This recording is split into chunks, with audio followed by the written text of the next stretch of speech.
adlaw, ladies and gentlemen. I am attorney Resi Rizada, and this is my beautiful Davao City.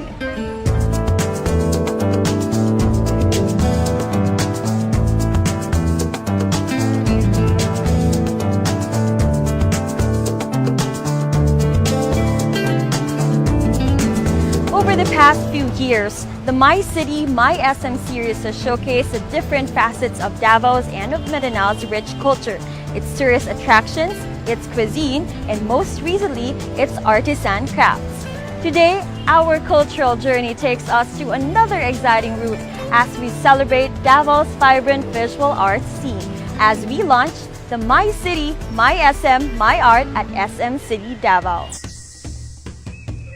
The colorful artistic heritage of Davao stems from the rich culture of the 11 tribes that call it home. Viata, Matigsalog, Ovu Manovu, Bagobo Klata, Bagobo Tagabawa, Maranao, Maguindanao, Tausug, Kagan, Sama, and the Iranun. They take pride in their ethnic art, which encompasses their dance, music, religious ritual, dress, and ornamentation. More recently, ethnic Americans, Koreans, Indians, and Japanese, as well as Indonesians and Malaysians, have been residing in Davao, making it a truly global community and creating many opportunities for cultural exchange. As a university town, schools have been a key in promoting greater appreciation for the arts in the area. In Davao, there are two institutions that offer formal education in fine arts. The University of Mindanao, which has a fine arts major in painting course, and the Philippine Women's College, which has Bachelor of Fine Arts courses in fashion design, interior design, painting, and visual communication. We will discover more about Davao's top visual artists as well as its young, exciting, and dynamic art scene in this special edition of My City, My SM, My Art.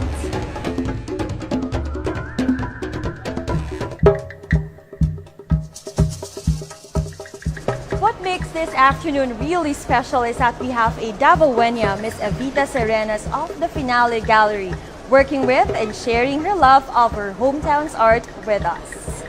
A joint project of SM, the Metropolitan Museum of Manila, Shell Philippines, the Philippine Star, with support from the National Commission for Culture and the Arts and Center Stage Productions. My City, My SM, My Art is a celebration of the Philippines' visual arts, painting, sculpture, printmaking, photography, and filmmaking. We're bringing art and people together by showcasing the works of masters, modernists, millennials in a roadshow around the SM supermalls. Advocating art for all, we are working with communities to mount exhibits, workshops, and contests in key cities around the Philippines.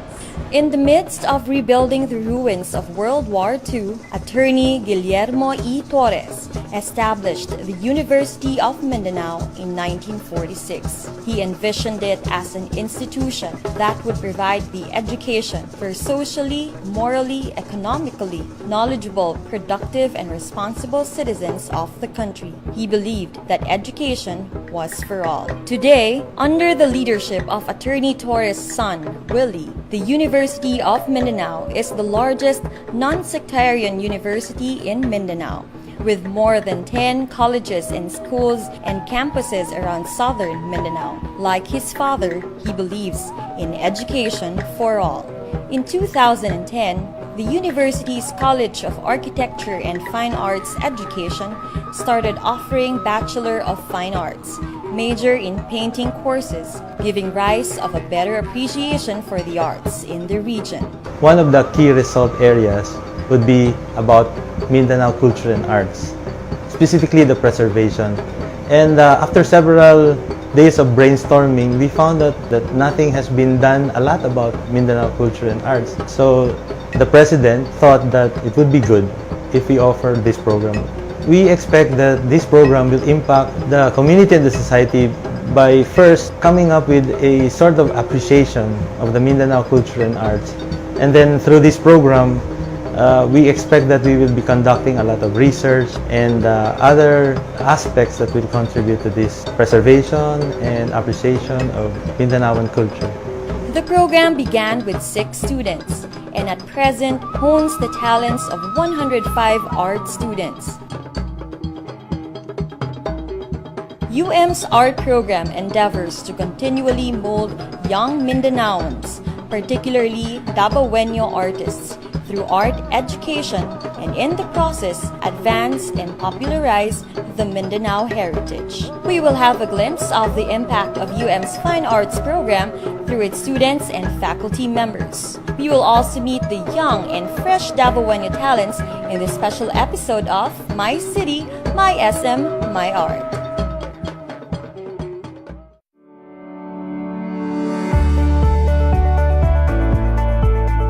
Kent Medinilla is a computer engineering turned fine art student who brings analytic ways of creating concepts and theories to his work.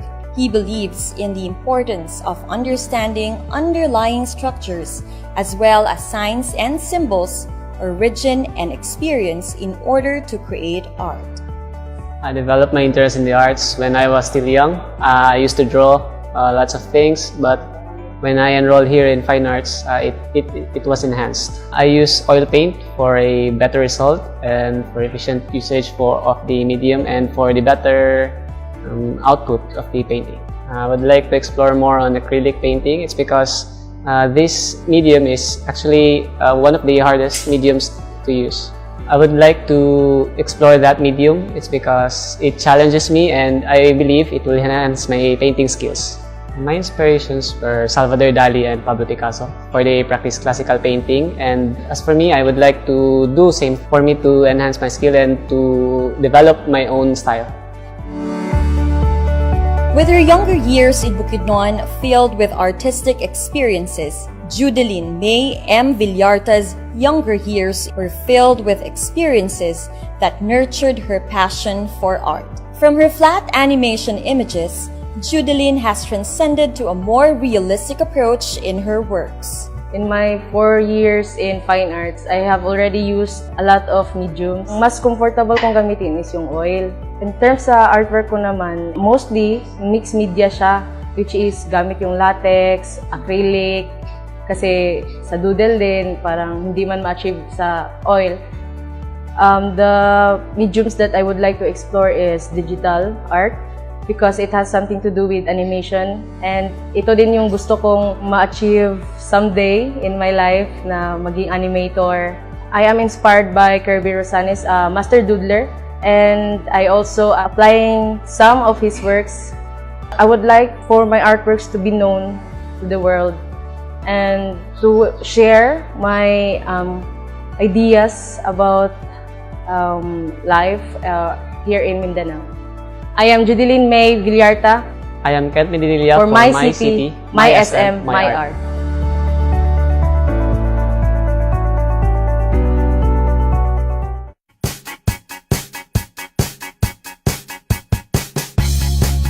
Santo Tomas-born Jester Owani is another University of Mindanao student who usually works with acrylic, oil, assemblage, and found objects.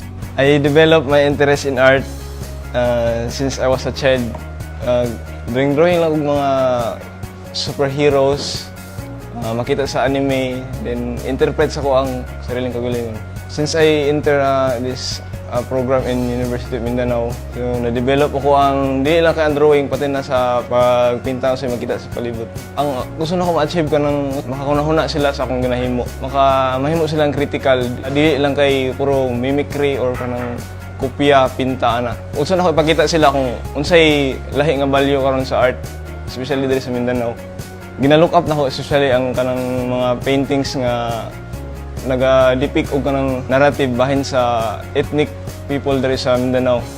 Especially itong mga trabaho ni Roberto Filio. Ginapakita niya sa siyang painting unsa ang concept sa mga ancient Filipino nga iyang gina-interpret sa iyang mga visual artwork. Graduating student Boylene Poral Jr. looks up to national artists Fernando Amorsolo and Botong Francisco. and likewise has an appreciation of different cultures. Natuto akong magpinta dito na sa studio, sa college. Kasi dito tinuturo yung mga techniques, paano mag-mix ng pintura, saka yung tamang pag-apply ng mga techniques at saka pintura. Gumagamit po ako ng oil paint kasi yung oil magandang gamitin pag matagalang oras yung pinipinta mo. 3 days or 1 month, kaya siyang i-change ng oil hanggang sa makuha mo talaga yung gusto mong i-paint. I want to explore the acrylic because mahirap siyang gamitin kasi madali siyang mag-dry tsaka water-based. 5 years from now, I'm happy to see myself as a successful visual artist. I want to share my knowledge to the children, especially the children that are very interested in art. I am Bailin Poral Jr. I am Jester Oane for my city, My SM, my art.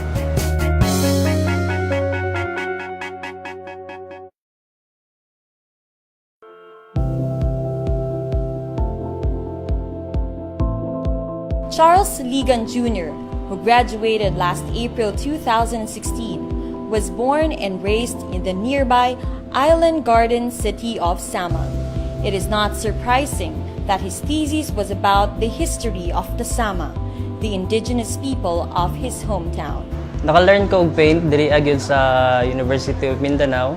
Since nag-enroll ko diri, wala jud ko'y alam unsaon pag drawing and stuffs about art. Pero gusto kayo ko mo buhat og arts, and while nag-study ko, nakaton ko og buhat og mga paintings. Ang akong ginagamit kay oil, kay mas dalian ko paghimog painting through oil. Ang other medium or gusto na ako nga i-experiment kay watercolor. Kay sa ako makita nga amazing kayo ang mga artwork nga gibuhat sa watercolor. Gusto lang ko nga pagtanaw lang sa akong artwork, ma-happy lang sila, so they would able to smile when they look at it. Ang mga artists nga akong gi-look up to is sila Hayao Miyazaki, a Japanese artist na siya. Na siya yung mga ginabuhat nga art, film, ginatawag niya siya Studio Ghibli. So, pagtanaw na ako sa iyang mga artwork, simple lang siya pero makahatag ni mo ka happy. 5 years from now siguro kung makita sa akong sarili nga nagatudlo ko sa usa ka eskwelahan o naga-inspired kog mga students na to pursue their dream. Painter and sculptor Sun Unlang is a proud Mandaya from Tarragona, Davao Oriental. At the age of 4, he started to mold clay and draw. Sun prefers latex paint and oil for painting, while he works with plaster and concrete for his sculpture. When I was 5, I started making art. So even I don't know what is art. All I know is I like what I do. I drew somewhere in sa lupa, also even in the leaves of trees, the bark of trees.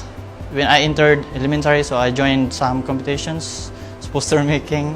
When I was in high school, there are many mural painting that I made, whom my teachers and principals commissioned me. I use oil paint as a medium. It was convenient for me. So aside from that, I use acrylic paint for the underpaint. But I also interested from other medium like watercolor, graphite. The greatest achievement I want as a visual art practitioner, so I want to make a work of art that is relevant to the society, to make people aware, especially the unknown history, and that message also depict my artwork. First, my greatest inspiration is myself, my personal status, my family status, and other successful artists. Some artists influence me. Some of my idols are foreign artists like Hedy Telefer, Alexander Manukyan, Richard T. Scott, Ruben Ely. They are realist artists and some of them are surrealist. There are also one Filipino named Orly Ipon. I really love his work. I work every day because I don't know what happened to me after, but I want to make a huge painting, huge statue and monuments which talk about my culture as Mandaya, I am Sun Unlang. I am Charles Ligan Jr. for my For my city, my SM, my art.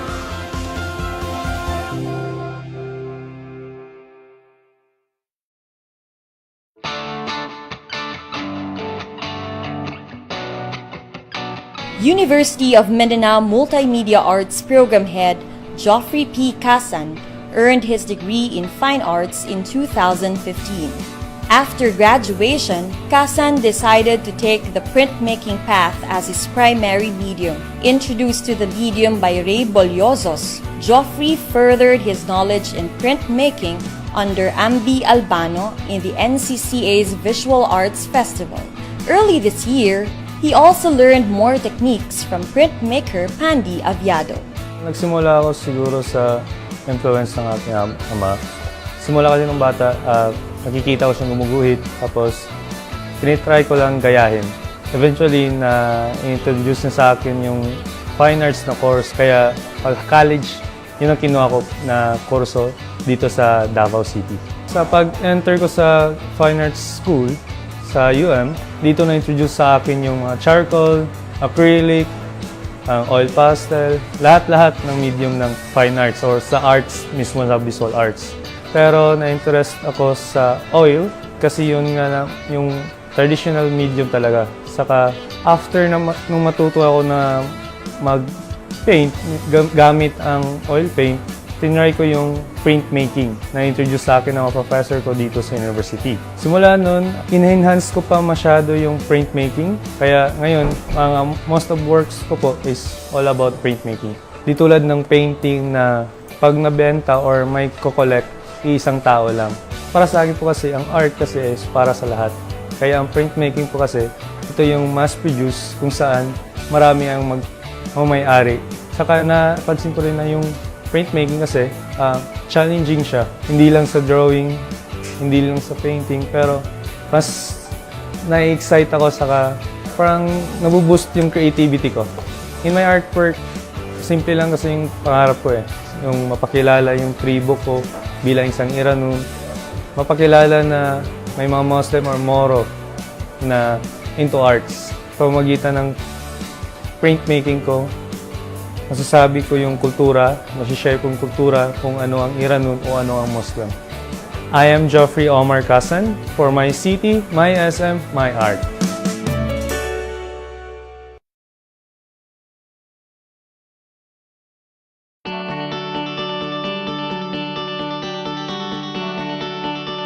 UM Fine Arts Program instructor Alina Bacalso Macla earned her bachelor's degree from the Philippine Women's University. Alina was raised practicing Kaagan tribal culture mixed with Islam law. Her awareness of her Muslim identity was developed in her college years, marked by her decision to groom herself with a hijab. Actually, when I was in my elementary days, I was in performing arts, then sa sumasayaw, ganon. And then, turning to high school, there's this curriculum, special program in the arts. So, in order to escape from my terror teacher, so I was forced to enroll. So, sabi ko, pag high school, siguro yung costumes ng performing arts is hindi ko, medyo conservative kasi. So, why not try other path? So, I enrolled in the visual arts side. So, hindi ko alam na may hidden talent pala ako sa drawing. So that was then, na-explore ko yung sa visual arts na side. I started using wood in my artworks when I was mixing my paints on a plywood. And then I found out that the effects of the medium on plywood is interesting. And so why not try it on my body of works? So dumaan ng mga times siguro na nag-evolve din siya. It's not really on plywood anymore, but sometimes salvage wood planks, from old houses, which makes the artwork very interesting and strong because of the history of somehow the family who live there. It's basically the primary intention. I would like to be able to continue share my talent. Most importantly is to share the concerns that I am taking and to make known of some of the Islamic women artists. I am Alaina Makla for My City, My SM, My Art.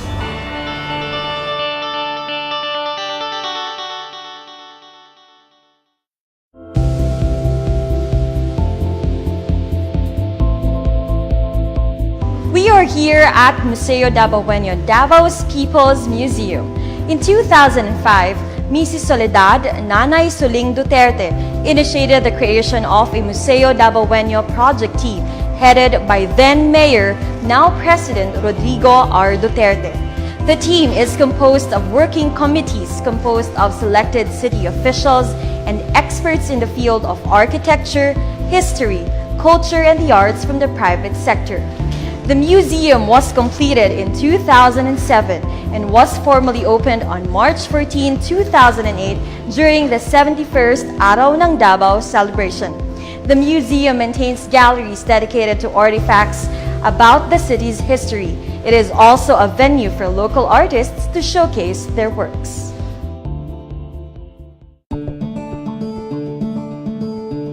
National artist Ang PACUCOA was born in Davao City to Chinese immigrants from Xiamen in 1931. He was the only son among a brood of 5 daughters in a family who ran a trading business. His father wanted to name him Hua Xing, meaning Chinese born, but decided to look for another name when he learned that his cousin's son had been given the same name. Anxious about China's fate against the invading Manchurians at that time, his father named him PACUCOA, meaning save the country.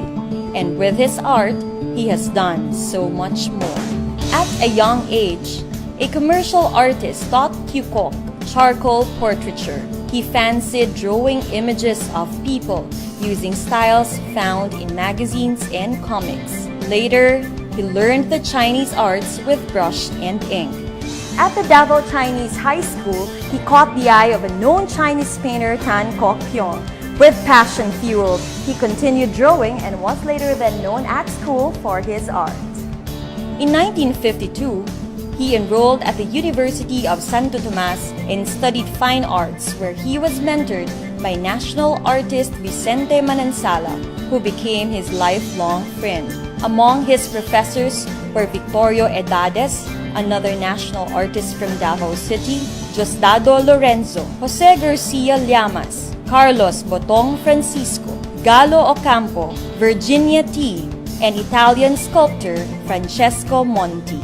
With much prodding from his mentor friend Manansala, he held his first one-man show at Contemporary Arts Gallery, composed of 29 watercolor paintings and 2 oil paintings. In 1955, his work Kalesa won 3rd prize in the Modern Art category of the 5th Shell National Students' Art Competition.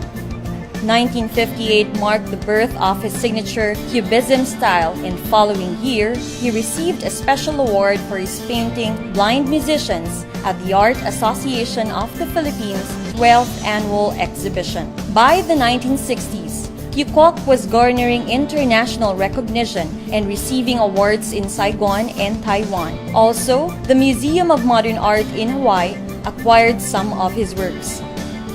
He is best known for his fusion of Cubism, Surrealism, and Expressionism, influenced by the Mexican artist Rufino Tamayo, Picasso, and the Cuban artist Wilfredo Lam, but in a style distinctly his.